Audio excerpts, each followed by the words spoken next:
मित्रांनो, मुख्यमंत्री लाडकी बहीण योजनेचा आपण फॉर्म भरला आहे. पण काही मित्रांचे form in pending to submit, काही जणांचे डिसअप्रूव्हल झालेले आहे, काही जणांचे अप्रूव्हल झालेले आहेत, काही जणांचे इन रिव्ह्यूमध्ये आहेत.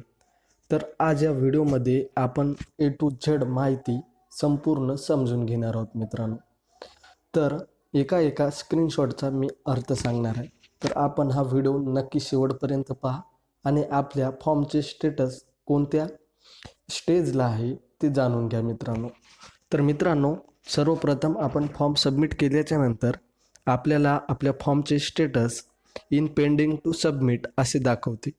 तर याचा अर्थ असा होतो की आपण आपला फॉर्म व्यवस्थितरित्या सबमिट केलेला असून SMS व्हेरिफिकेशन झालेले.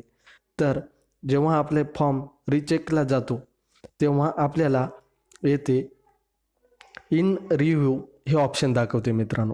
जेव्हा आपला वरिष्ठ अधिकाऱ्याकडे फॉर्म आपले कागदपत्रे तपासण्यासाठी जातो तेव्हा आपल्याला आपल्या स्टेटस आपल्या फॉर्मचे इन रिव्ह्यूमध्ये दाखवते मित्रांनो. इन रिव्ह्यूच्या नंतर आपल्याला आपला फॉर्म ॲप्रूव्हल किंवा डिसअप्रूव्हल किंवा फॉर्म आपला रिजेक्ट होत असतो. यानंतरची ही दुसरी स्टेप असते मित्रांनो. तर आपला फॉर्म रिव्ह्यूच्या नंतर ॲप्रूव्हल जर झाला तर आपल्या फॉर्मचे स्टेटस ॲप्रूव्हल असे दाखवते.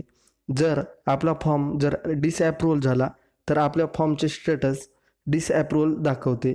जर डिसअप्रूव्हल झाला तर आपल्याला फॉर्म आपला एडिट करता येतो. जे काही आपली चूक असेल किंवा फॉर्म अपलोड करण्यात, कागदपत्रे अपलोड करण्यात काही कमी असेल तर तो कागद आपल्याला अपलोड करायचा असतो मित्रांनो. आणि जर आपला फॉर्म जर रिजेक्ट झाला असेल तर आपल्याला तो फॉर्म एडिट जर करता येत नसेल तर तो फॉर्म आपल्याला नवीन पुन्हा भरायचा आहे मित्रांनो. तर रिजेक्ट होण्याची खूप बरीच कारणे आहेत. रिजेक्ट होण्याचे पहिले कारण असे की जर आपले बँक खाते जॉईंट असेल तर फॉर्म आपला रिजेक्ट होत आहे. आणि दुसरी गोष्ट, जर आपले कागदपत्रे जसे की आधारचे, राशन कार्ड किंवा इलेक्शन कार्ड याचे खालून वरून जर आपण पेज अपलोड केले नाहीत तर आपला फॉर्म रिजेक्ट होत आहे मित्रांनो.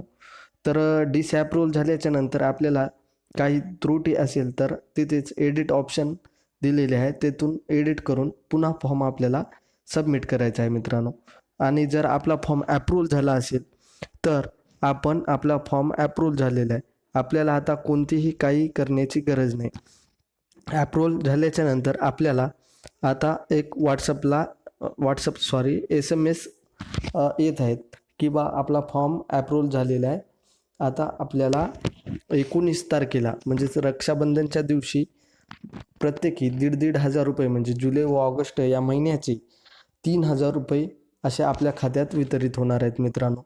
तर ही आताची छोटीशी माहिती. जर आपल्या चॅनलवर नवीन असेल तर चॅनलला नक्कीच सबस्क्राईब करा. अशाच नवनवीन माहितीसाठी आणि अपडेटसाठी इतर आपल्या मित्र, नातेवाईक यांच्यापर्यंत हा व्हिडिओ नक्की शेअर करा. त्यांचे काही प्रश्न असतील तर नक्कीच आपल्या कमेंट बॉक्समध्ये प्रश्न म्हणजे काही अडचण असेल तर सांगा, त्याचे नक्कीच आपण उत्तरे देण्याचा प्रयत्न करू मित्रांनो.